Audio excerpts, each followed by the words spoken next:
नमस्कार दोस्तों।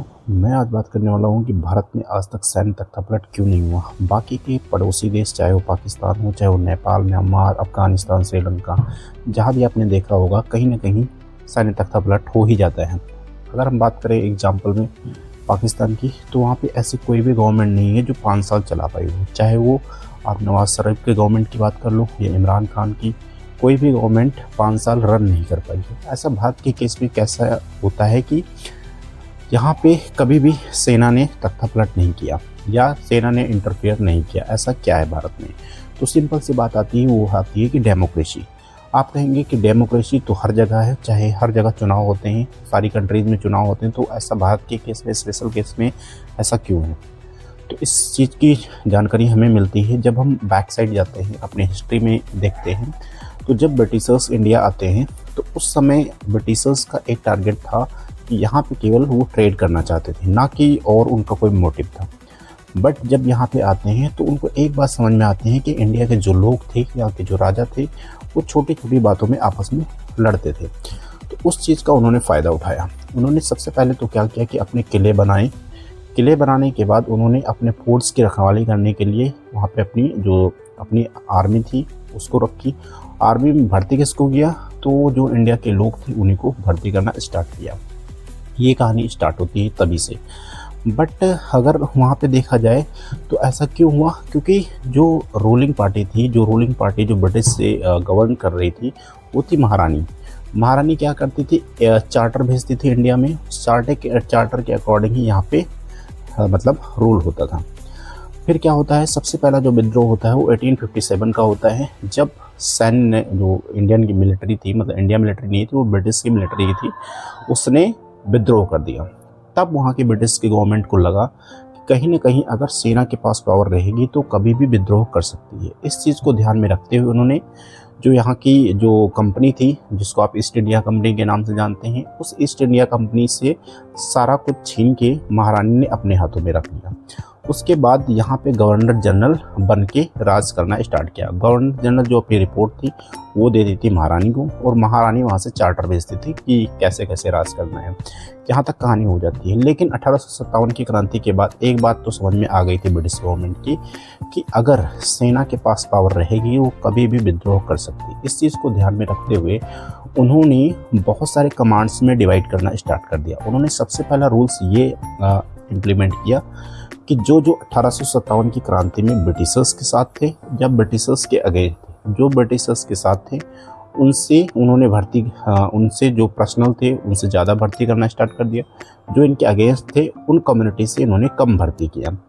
यहाँ पे इन्होंने एक चीज़ दिमाग लगाया कि जितने भी क्षेत्र से आते थे, किसी जात से आते थे, जात समुदाय से, उस नाम पे इन्होंने रेजिमेंट बनाना स्टार्ट कर दिया। जैसे कि बंगाल रेजिमेंट हुआ, बिहार रेजिमेंट हुआ, बहुत सारे रेजिमेंट इन्होंने बनाया और हर रेजिमेंट का कमांड अलग अलग कर दिया। इसका कहने का मतलब ये था कि कोई भी कमांड एक साथ ना आ पाए। सिंपल सी बात ये थी।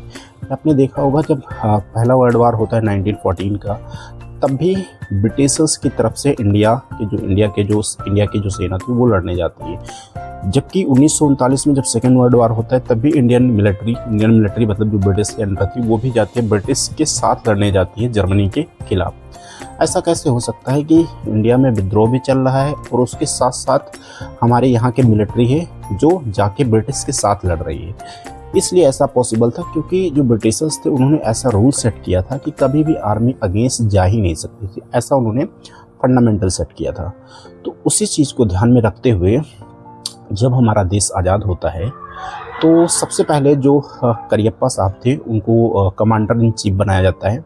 कमांडर इन चीफ का पद पहले से चला आ रहा था ब्रिटिश गवर्नमेंट में। लेकिन एक बात तो कन्फर्म थी, जब नेहरू जी को ये बात पता चली कि अगर सेना के अंडर रहे, क्योंकि उन्होंने हिस्ट्री उनको समझ में आती थी कि अगर सेना के अंदर पावर रहेगी तो कभी भी सैन्य तख्तापलट कर सकती थी, तो उन्होंने कमांडर इन चीफ जो कि 5 स्टार का यहाँ पे चीफ होते थे, उस 5 स्टार को उन्होंने पद को ख़त्म कर दिया।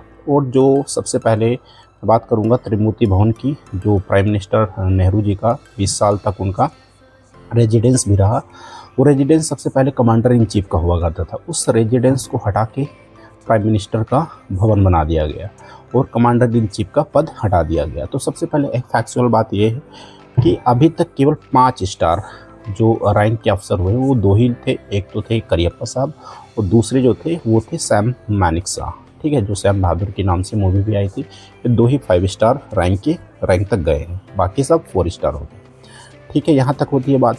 अब जब नेहरू जी को ये पता था कि आर्मी कभी भी यहाँ पे रूल कर सकते, तो उन्होंने सबसे पहले इम्प्लीमेंट किया कि वो ब्रिटिश जो गवर्नमेंट ने लगाया था, इम्प्लीमेंट किया था, उसी को ध्यान में रखते हुए उन्होंने कमांड्स में डिवाइड कर दिया। हर अलग अलग कमांड्स से डिवाइड कर दिए और यहाँ पे आर्मी का हेड अलग, नेवी का हेड अलग और एयरफोर्स का हेड अलग अलग कर दिया, जिससे ये लोग आपस में ना मिल पाए। आप कहेंगे कि सर यहाँ पे जो सीडीएस होता है वो भी तो एक तीनों कमांड को, मतलब कमांड की रिपोर्ट को आगे भेजता है, लेकिन ऐसा नहीं है। वो केवल रिप्रेजेंट करता है, तीनों कमांड को रिप्रेजेंट करता है, ना कि उसके अंडर पावर होती है। इन तीनों को हेड करने के लिए यहाँ पे एक सिविल पर्सन को बिठाया गया, वो था डिफेंस मिनिस्टर।